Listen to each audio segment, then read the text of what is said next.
Hello, I'm Mark Tucker. Hey there, I'm Alan Furstenberg, and we are Two Voice Devs. Two Voice Devs. Hey, Mark, how's it going? It is going well. Things are moving right along. That Um, is fantastic to hear. It's yeah, been it's been crazy and chaotic here, but yeah, but good, yeah. but pretty Definitely, good. definitely very busy. I've got a little catch up to do on some research things that I've wanted to look at. But Well, good. Busy. I mean, good busy is yeah, good. yeah, it is good. It is overall, it's good. Yeah. So, and speaking of trying to catch up, just trying to catch up on some of the announcements for the past couple of weeks has been, Yep. oh, good grief.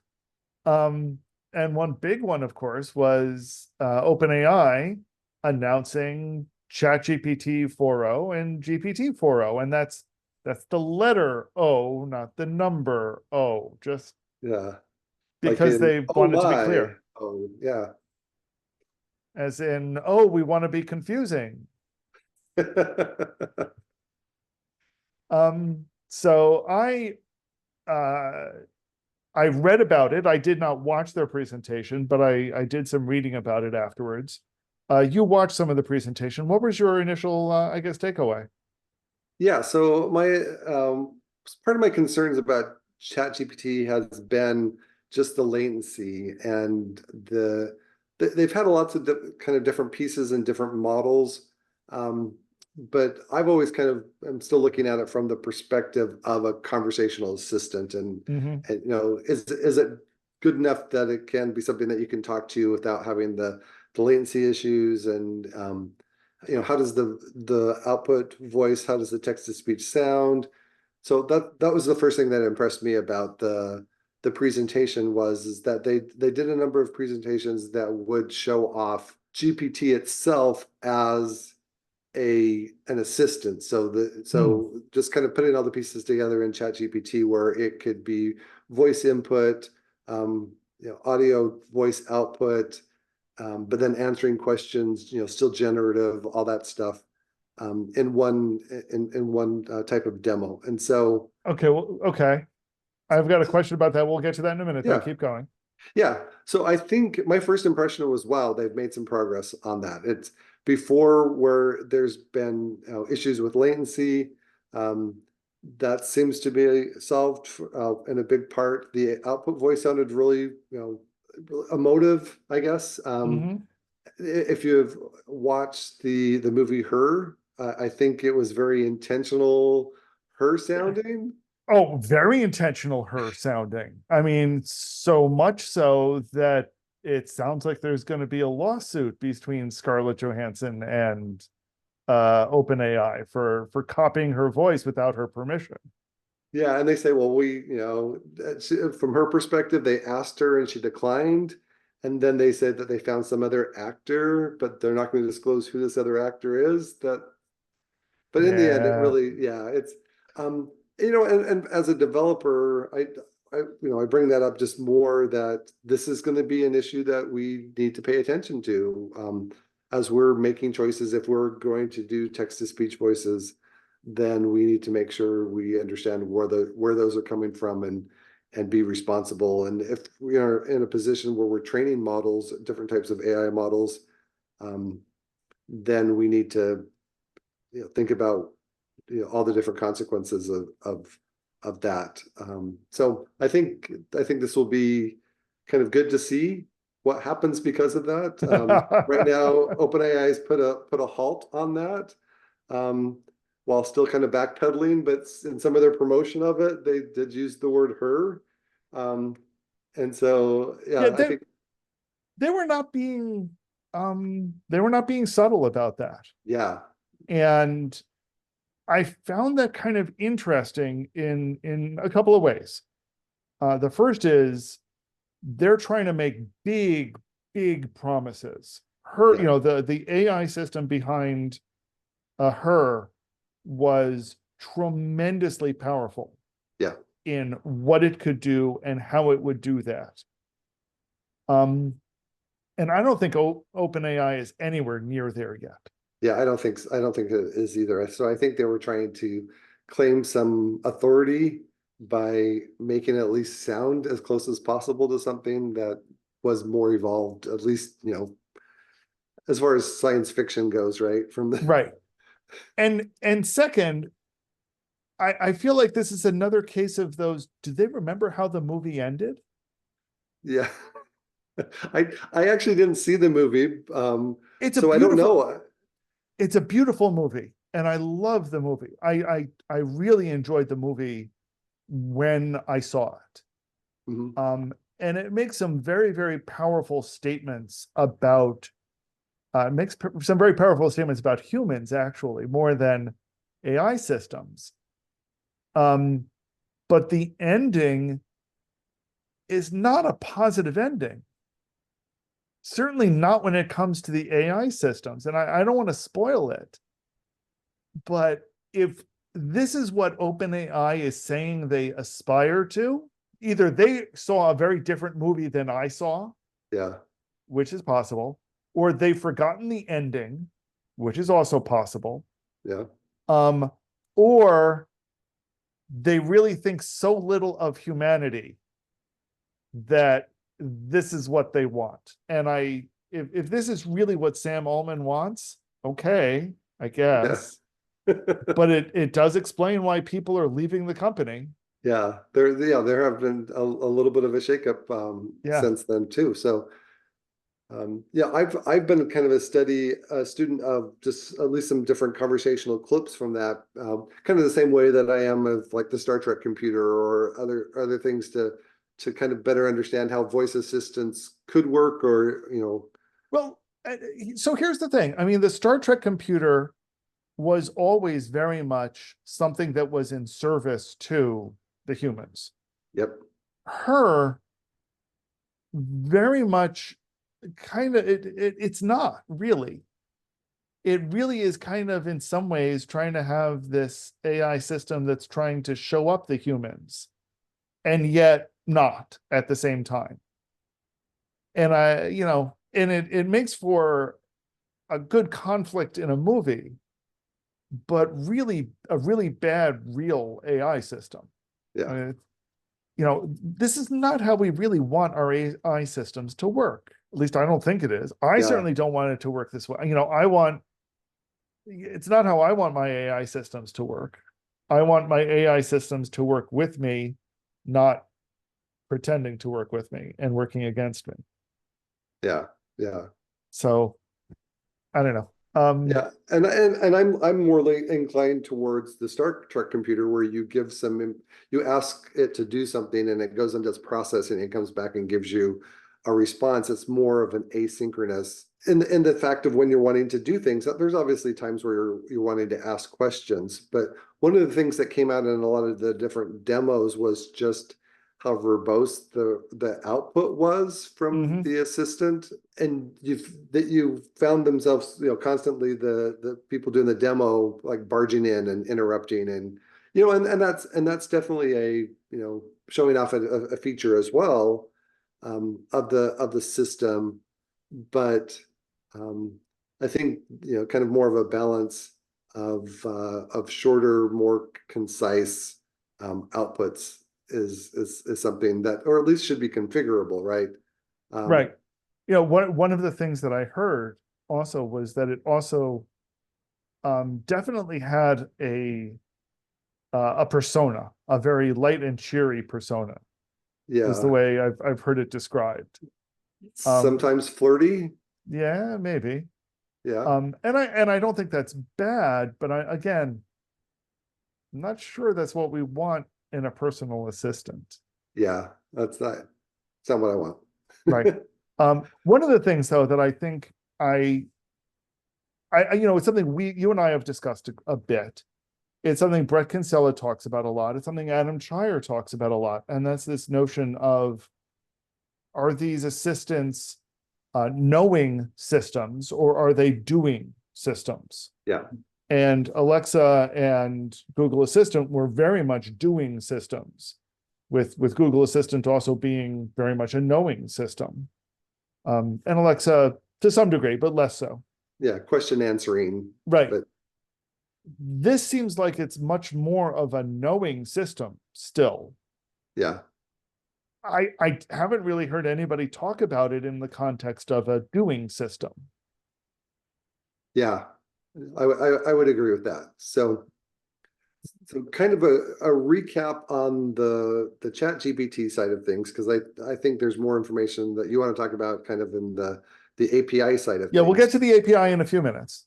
But as far as the chat GPT, they talked about a desktop app version of the assistant that's voice input, voice output, and a mobile version of it as well. So I can see that being used in certain situations in, kind of instead of some of the devices that you might have, in your home, Alexa or Google devices. So I mean, I only see that because that's what's there. yeah, They don't have one of the hardware devices, and none of the hardware devices are open enough, and none of them are flexible enough. yeah, So they're going where they can go right now, it seems like. And yeah, I'm sure they would love to be on, Sonos's smart speakers yeah. or somebody's smart glasses. Or Android Auto, or Or right. right. I'm sure they'd love to be there, but they can't break into those systems. They've got to be invited. But again, even if they are, we don't know what they can do. If they were Yeah. on Android Auto, for example, would it be able to start navigating or change radio stations or do any of those things? Or answer questions about diagnostics of your car, Right. or maintenance history or anything like that. Right. What are its limits? And the impression I get right now, I mean, what's interesting is going into the announcement, everyone was guessing they were either going to announce GPT-5 or they were going to announce GPT search. And they Yeah. didn't do either of those. They, Yep. they announced a better GPT-4, and we'll talk about how much better in a minute, and still left search unanswered. Yeah. So that it was interesting. It was a series of interesting things. One of the things that I thought was interesting, though, as part of this, though, is ChatGPT 4.0 is part of their free access. So it wasn't tied to their paid tier or anything like that, which I thought was really interesting. Yeah. So they're going to broaden the access to it. There is still some sort of throttling or limitations that get expanded Uh-huh. if you pay for it, but they are trying to broaden that usage base. So very interesting, So overall, I mean, I think this was interesting. Um, it's an interesting step forward, but I think it's just a tiny step forward. Another one of the demos that was good for this, though, was that they were, if I remember this correctly, they were showing videos of stuff and asking it questions of that video. So that's a new feature set in GPT 4.0, which was good to see. Yeah, and another demo also included a translation feature. So it's like if you hear Italian, translate that to English. If you hear English, translate that to Italian. And then two people were able to talk, and it would translate it back and forth. Which is cool. Yep. It's been done, but it's cool. Yeah. So yeah, I think it's interestingly, though, I haven't actually played with it. I didn't have I haven't had the opportunity yet to download it. I'm still a subscriber on ChatGPT. But I haven't done anything with it recently. Yeah, and it just comes up as the default option now, but I haven't really done anything with it that's kind of stretched its legs. I haven't really found a need to do that yet. So Yeah. So we're a developer show. So let's kind of shift gears a little bit from ChatGPT 4.0 to GPT 4.0, which is a new model that's available through their API, and it was available immediately. So that was very impressive of them. But there are interesting gotchas about it, and I found these really surprising compared to the main presentation they were given. So the first was they're encouraging GPT-4o over GPT-4. It's a better model, it's a much faster model, it's a much cheaper model. So they're very much encouraging its use over the previous GPT-4 model. That's good. The interesting bit, though, is that it doesn't do everything that ChatGPT can do, which is kind of surprising. So, for example, it doesn't do audio input. It doesn't do audio output. Both of those are still relying on the Whisper and other models. It can do video, but it does video in the same way that Gemini does video, in that it breaks it up into frames first, and then you feed all of these frames in. But you need to break it up into frames. There's nothing built in that takes a video and slices it up for you. You need to do that work. So there's no audio. Video needs to be done by frames. It's a little odd to, I mean, for something they were, and there's no free tier. So the only free tier with the GPT models is still on GPT 3.5. Okay. So it was all very interesting to me that, it's great that we've got this new model, and I think that's fantastic. And I summarized a comparison between Gemini and GPT-4o in a spreadsheet I started putting together. And I started putting this together before I/O, so I didn't have all the announcements at I/O even with some of them. And it's certainly the pricing is better than Gemini. Not a lot better, but better. It doesn't have the more full video support that Gemini has. Doesn't have the audio input support that Gemini has. Neither of them have audio output yet. It doesn't have the large context window that Gemini has, but it has some other things. It's got bigger rate limits than Gemini, for starters. So some of these were it's really interesting. These are comparable models, but I couldn't tell you which one was better than the other. Yeah. So it was, I don't know. I mean, I know which one I'm working in, but it's because I'm working in it all the time. Yeah. I think if you're just coming to this and you need an omnimodal or multimodal model, right now, it's kind of a toss-up on what your needs are and how, which one is the right one to pick. Yeah, though I could see people tending towards the one that has the free tier, if they're just wanting to get started and don't want to come up with have a lot of expenses to get out of the gate. So I could certainly see that, but I could also equally well see people going with the API that they're familiar with because they've been developing with GPT all this time. I would certainly encourage people that are used to using one to go take a look at the other. I think these are really interesting options that we're having here. And I think what's really the big message to me is that competition is good. Both of these companies are pushing the other one forward. GPT released 4 and then kind of cruised for a while. And then Gemini came out and it really raised the bar. One could make the argument that at least in terms of API level, Gemini is ahead. One could make the argument that GPT-4o is ahead. But but it's no longer, GPT-4o is, clearly what you want to use. You've got choices out there, and there are a lot of options depending on your needs. Yeah, there was it was interesting because it, for a while it just seemed like, there was just OpenAI, but you've got Microsoft coming out with their own, you've got Meta, you've got Google, you've got a whole bunch of open source options. You've got this stuff from Anthropic, which is considered, amazing. So lots and lots of options out there. And I think that's good.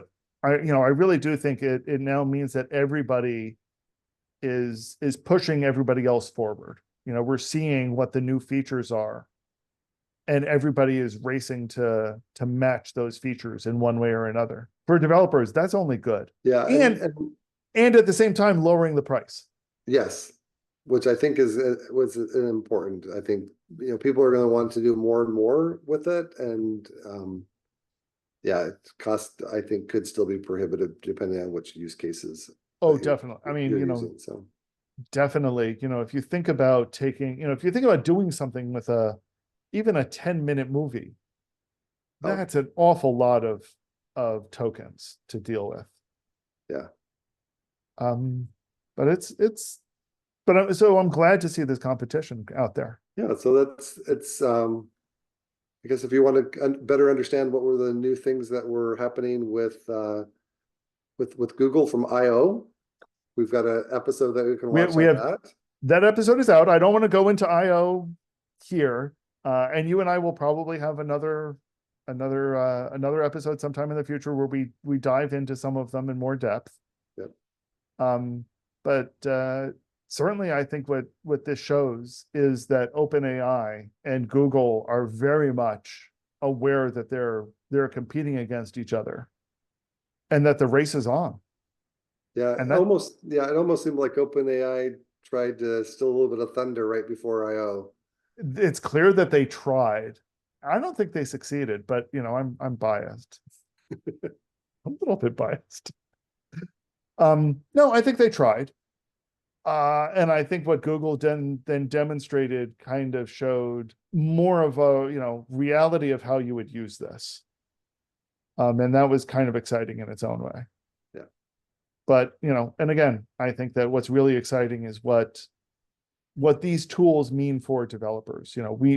As we get access to them, what does that mean? And when we're talking about the assistant level stuff, how do we as developers get access to the assistants?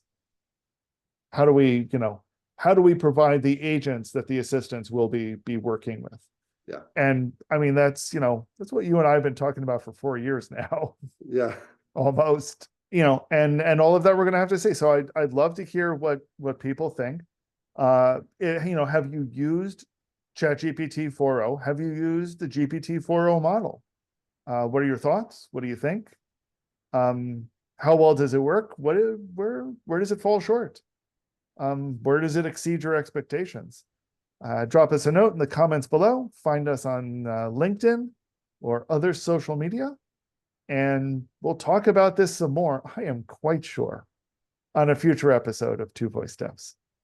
Two voice steps. Thanks, Alan. Thank you, Mark. Have a great week.